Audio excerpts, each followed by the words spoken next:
Hello guys, I am Amrita. Welcome to my YouTube channel Amrita's little world. আজ আমি চলে এসেছি আমার স্কিন কেয়ার রুটিন নিয়ে। ইভেন আমাদের সবারই একটা হেলদি আর গ্লোয়িং স্কিন পেতে অন্তত সারাদিনে দুবার একটা স্কিন কেয়ার রুটিন ফলো করা খুবই জরুরি। তো আজ আমি নিয়ে চলে এসেছি আমার স্কিন কেয়ার রুটিনটি আমি সারাদিনে দুবার ফলো করে থাকি।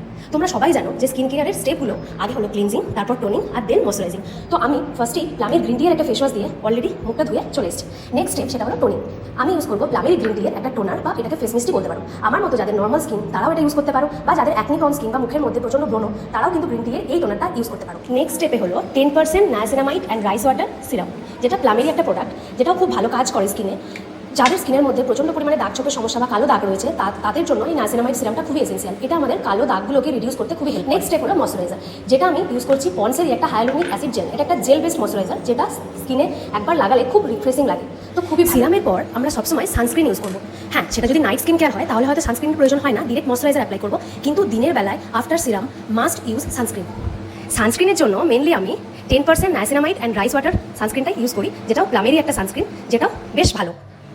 Last but not the list, এটা হলো সুগার পপের একটা লিপ বাম।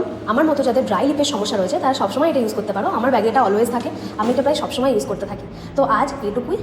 নেক্সট কোনো ভিডিওতে আবার কোনো টিপস নিয়ে তোমার সাথে দেখা হবে।